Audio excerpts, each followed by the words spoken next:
Our history is our treasure. Treasure that we keep in a humble, bursting at the seams archive at the Jewish Federation of Ottawa. Archives can seem inaccessible, but with this podcast, we're bringing the archives to you. Honoring the past is one of the 613 commandments or mitzvot of Judaism. 613 is also the area code of Ottawa, the capital city of Canada, a city that hosts a vibrant historical Jewish community. 613 Archives is where we dig into the shelves and drawers of the Ottawa Jewish archives for stories that bring our past into the present. Thanks for joining us on this dig. I'm Lawrence Wall, and now here's your host, Jimmy Gutman. You are listening to 613 Archives, the podcast of the Ottawa Jewish Archives. Episode 3, Jewish Family Services. So, Mark Twain has this weird quote about Jews. In 1899, he said, quote, "The Jew is not a burden on the charities of the state nor the city. These could cease their functions without affecting him. A Jewish beggar is not impossible. Perhaps such a thing may exist, but there are few men who could say that they have seen such a spectacle." For a person who wasn't Jewish and wasn't really involved in Jewish life, Mark Twain wrote a lot about Jews. He lived in Austria in 1896 and saw anti-Semitism there, and he came back and wrote essays on what he saw to be Jewish life in America. It came from a good place. He was from the American South and spent a lot of his time defending African Americans, Native Americans, and Jewish people against prejudice. His own daughter ended up marrying a Jewish man, and Mark Twain was proud of that. The thing is, his essays, although coming from a good place, were often incredibly inaccurate. And that quote, where he basically says that Jewish poverty doesn't exist, that was wrong.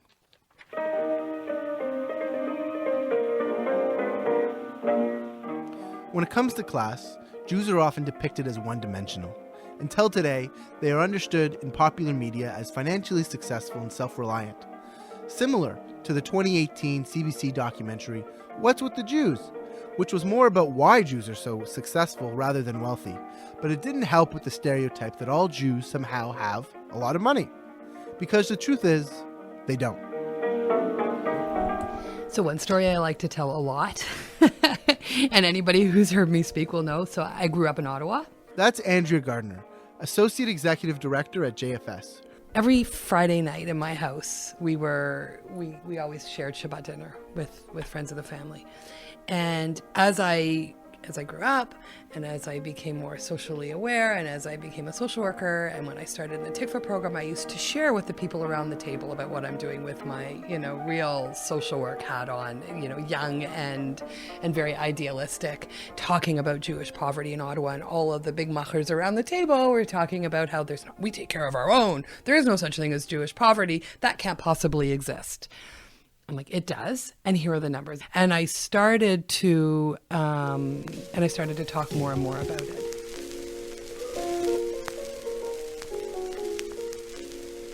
But what she's really talking about here is an almost willing ignorance, in and out of the Jewish community, of the financial reality of Jews in Canada. Like we've talked about before, Jews have been in Canada for 250 years, with the first ones coming to Trois-Rivières, Quebec, in 1760. But Canada saw its first really huge wave of Jewish immigration in the late 1800s, out of Eastern Europe. And the second large wave of Jewish immigration came immediately after the Holocaust. At first, Canada had a none-is-too-many policy, and only allowed about 5,000 refugees from Europe. After the war was over, and Canada finally opened its doors, it did let in more than 40,000 Jewish refugees. But these refugees were traumatized. A lot of them couldn't work. A lot of them needed medical and psychological care. And today, of about 17,000 Holocaust survivors living in Canada, 25% of them live in poverty. That figure paints a very different picture from what Mark Twain wrote earlier. Another factor leading to modern Jewish poverty comes from the changes that were brought on with modernity. Jews in Canadian cities used to live in one neighborhood, all together, usually the same one they worked in. But as Jewish families assimilated and prospered, they spread out. They moved to the suburbs, just like any other immigrant community. And while this might be great for those members of the community that are growing more affluent, it only serves to further isolate the members of the community that don't grow up in the same way, the ones that are left behind. Meanwhile, the priorities of Jewish agencies and services are geared towards those Jews that move to the suburbs. And so, because the needs of the majority take precedence, the needs of the minority take a back seat. If they weren't already isolated, now poor Jews can become even further alienated from their community.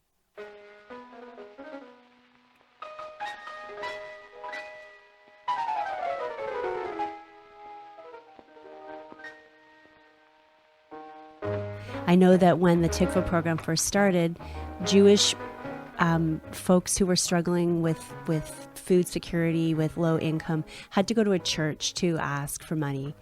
That's Sarah Casby. She works with Andrea as the executive director of JFS. I know that, part of why Tikva began is that the idea that you shouldn't have to go and ask another community. And so it's also, you want to make sure that it's okay that not all Jews are rich, right? And that if you're struggling with addiction, you can go to your community.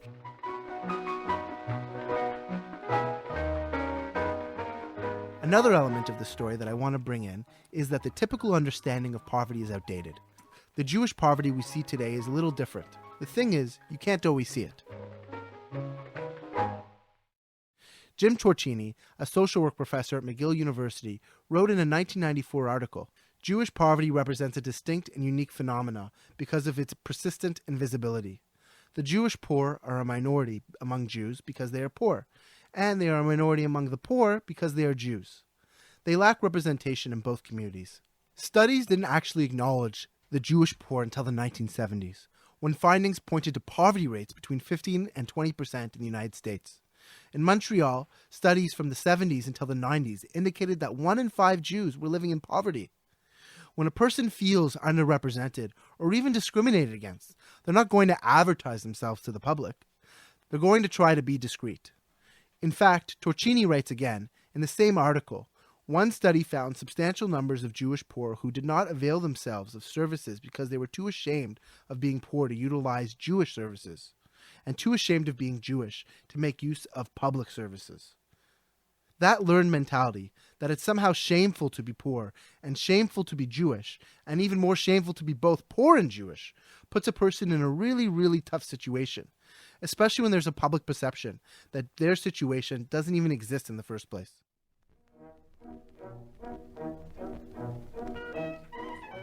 Okay, so Jewish poverty is a thing, and it's a modern thing.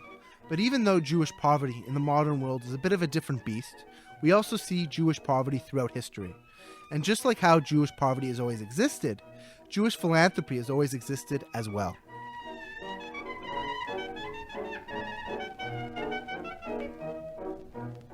In 1956, a man named Peter had just gotten out of prison outside of Ottawa, and he writes this letter. This is not an easy letter to write in view of the circumstances.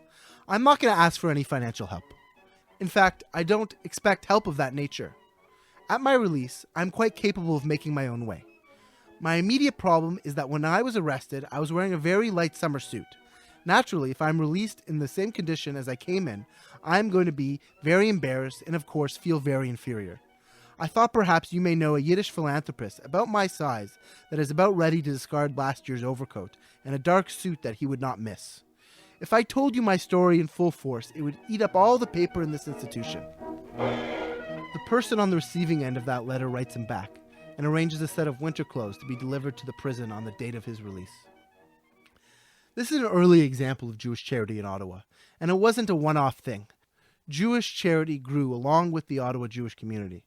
In 1953, the executive director of the Vad Hayir, the predecessor to the Jewish Federation of Ottawa, sends a letter asking about services for Holocaust survivors. It says, "I've been receiving inquiries from a number of former inmates of German concentration camps concerning the new arrangements which have been made to indemnify such persons for loss and bodily injury sustained at the hands of the Germans. Would you please let me know the procedure which is being followed to process such claims and whether I could be any help insofar as Ottawa claimants are concerned?"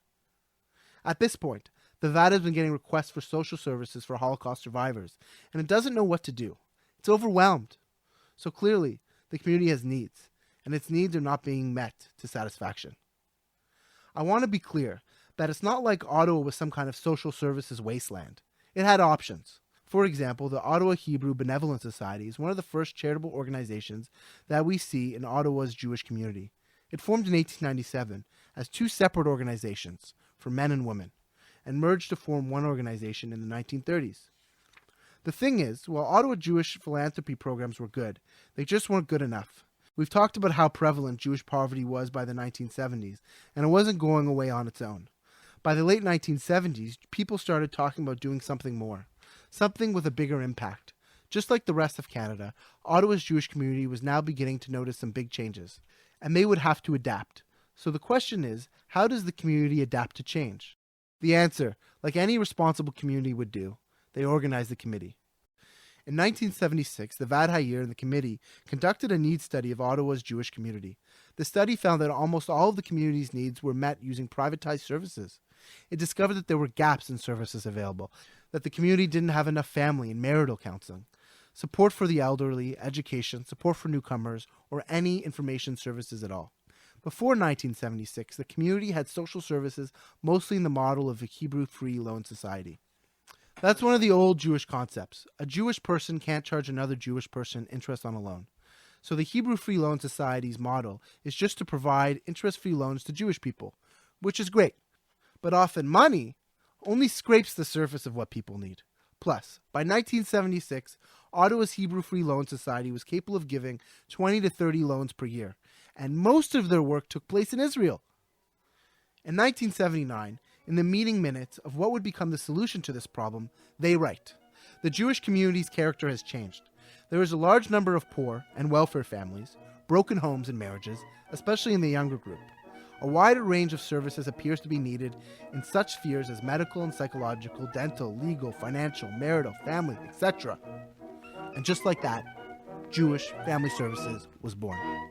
When I started the agency back in the early 90s, we didn't have any programs at the agency that really reached out and worked with the most vulnerable, the most isolated, those in our community that were struggling, those that were on the fringes. Remember I mentioned her earlier? That's Andrea again. Today, she's the Associate Executive Director of Jewish Family Services.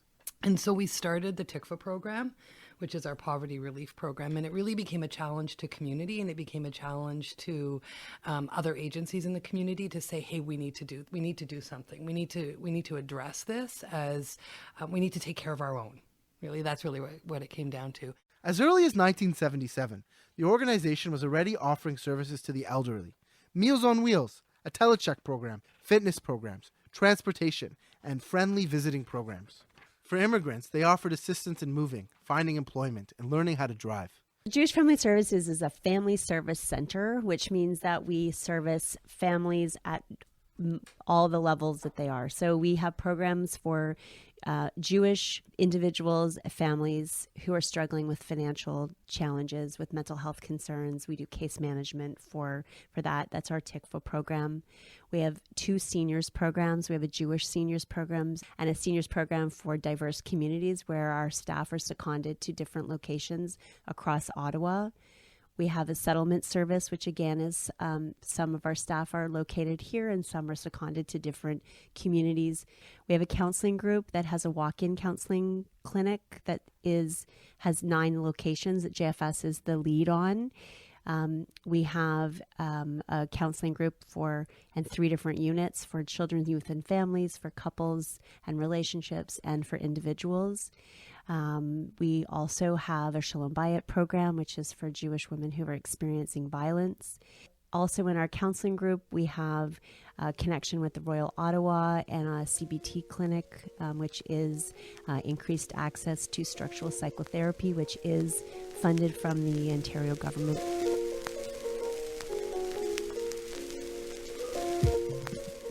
But it wasn't an entirely smooth transition from the previous social services that Jewish Ottawa offered to the JFS. There were a lot of other organizations that took care of other aspects of Jewish community need, and slowly over the years, Jewish Family Services absorbed them. In 1978, the Jewish Information Referral Service reported their work that year to the VAD. They offer 2 examples of cases that they worked on. The note says, Mrs. X, born in Europe, married Montreal, French-Canadian, mother of 2 boys, aged 11. presently separated, called JIRS, initially seeking information about Hillel Academy for Children, currently enrolled in French immersion. Information was offered and a referral made to Hillel school principal. Subsequent follow-up indicate Mrs. X required employment. Some efforts were initiated on her behalf and she is currently marginally employed. JIRS will endeavor to offer supportive counseling until 1. Children accepted rejected at day school. 2. Mrs. X has satisfactory employment. Mr. D, musician, moving to Ottawa from Quebec City, requested assistance in locating accommodation where he can practice without disturbing others and where he can cook vegetarian style. Also interested in teaching music, if there is a need, in this city. JIRS offered placement service. Put him in touch with local musicians.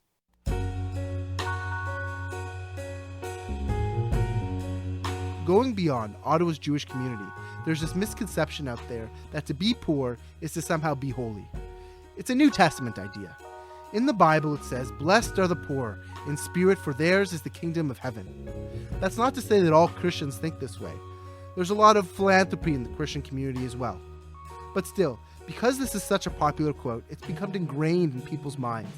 It leads to the understanding that poor people somehow don't need or don't deserve to be helped. It's a disgraceful thought, but to be honest, it's sometimes easy to fall into the trap, to put those blinders on and just focus on yourself and your own problems. Because we all have our own problems. But remember, we talked earlier about Tikkun Olam.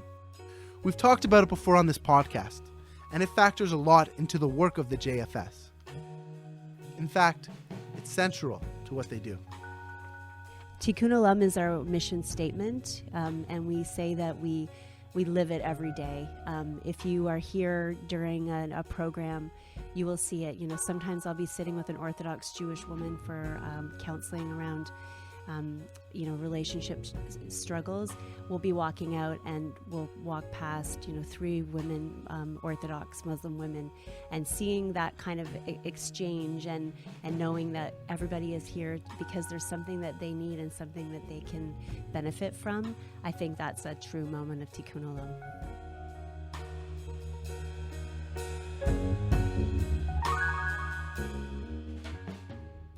In 40 years, the JFS has put in a tremendous amount of work and changed many lives for the better. They haven't completely eradicated poverty or ended addiction or mental health issues or domestic abuse. Issues the community currently faces still include all of these things. Today, Jewish poverty in Canada pretty much mirrors the national average. Nearly 17% of Jewish Canadians can be classified as poor. 27% of that are children. According to the 1991 census, 1 out of 6 Jews in Canada faces poverty. But the JFS is still here, working on it. It's really tough out there. Like it's a really hard world to live in, and it's expensive. And our governments are not really, they're not stepping up in ways that they should be stepping up to support people who are less fortunate, who struggle, who are on Ontario Works, who have disabilities. And so our numbers are increasing.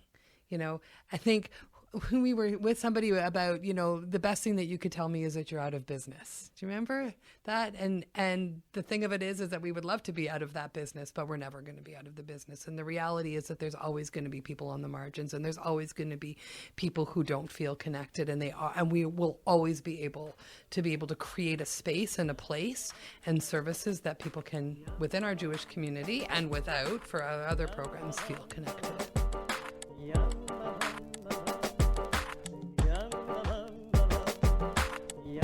613 Archives has been brought to you by the Ottawa Jewish Archives and was made possible through the generosity of the Ottawa Jewish Historical Society. I am your host, Jimmy Gutman. This episode was written by Zoe Thrumston and produced by SoCalled, who also created the theme music. If you want to berate us or tell us how great we are, find the Ottawa Jewish Archives on Facebook or go to ottawajewish.com/Ottawa-Jewish-Archives. Pictures from the archives that illustrate this episode are available on our Facebook page. Go check them out.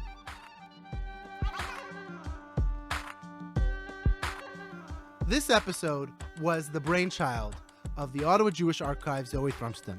Now Zoe, she's getting sick and tired of Ottawa. She wants to leave. So